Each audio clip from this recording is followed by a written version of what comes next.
How you doing, guys? Welcome back to my channel. I wanted to make a quick video for you guys today on some of the silver that you guys can purchase that tends to carry a higher premium, and some of the pros and cons of purchasing that kind of silver. The way I see it, that silver can be purchased in two ways. Silver with high premium, from what I can tell, comes in two forms. The first form is going to be government minted bullion, such as this Australian koala. You'll notice that most government minted bullion, if not all of it, is always given a denomination, $10, on this koala. I'll show you here. This is a 2011 American Eagle, United States mint and coin. 1 ounce of fine silver, and you see here it says $1. Here's the Chinese panda.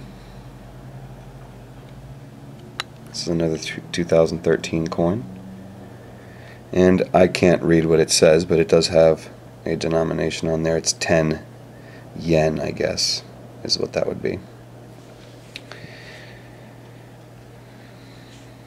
This is in a slab, but this is another example of coins you can buy that carry a higher premium and they're government minted. This is a Kookaburra, 2013 Australian Kookaburra. And you'll notice here, $1. The reason why that is significant, and I'll show you some other ones here. This is a Somalian elephant, 100 shillings. Here's another one. We got a Mexican Libertad. Let's see what it says here.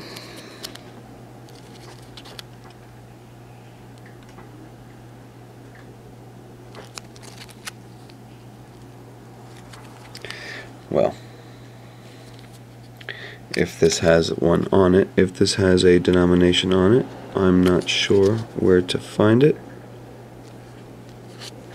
and I don't believe it does. But anyways, here's a Mexican Libertad. Here's another Canadian minted coin. These are from the Wildlife series. This is the Grizzly. You see here $5 on the back. The sticker got this messed up. Here's another smaller koala, $1, where the larger 10-ounce koala was $10. Anyways, the benefit of having a denomination put to the coin is that you know your coin will never be worth less than that. So it's really a way to hedge your investment and basically have a stop. If silver were to go to zero, which we obviously could never imagine, you still won't lose all your money. And they come in different sizes, obviously. You have a 10 ounces, you have a 1 ounce. Here is a ½ ounce Year of the Snake, 50 cents. The other way to purchase silver with a higher premium, oh, and by the way, here's a 2 ounce Year of the Snake. We just saw the ½ ounce colorized version. Here's a 2 ounce. You see there $2. The other way to buy higher premium silver is from well-known private mints. By well-known private mints, we mean, obviously, this here is from the Perth Mint. Yes, it's just 1 ounce of silver, but it is worth significantly more than just the spot price. Now this is a proof, so it's always going to go higher than spot anyways, but it's from a well-recognized private mint, so you're willing to pay the higher premium to get some stuff from them. Another well-known private mint is Engelhard. They make both rounds and bars. Now, considering that these are private mints, maybe to some people they would consider these generic.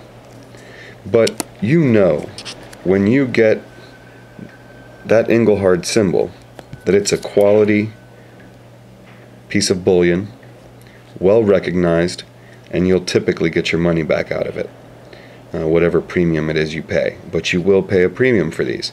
Occasionally, going through a junk box in a local coin shop, you may come across one of these. If you do come across an Engelhard or some other well-recognized bullion in that generic box, go ahead and snag them up, because you're getting yourself a good deal.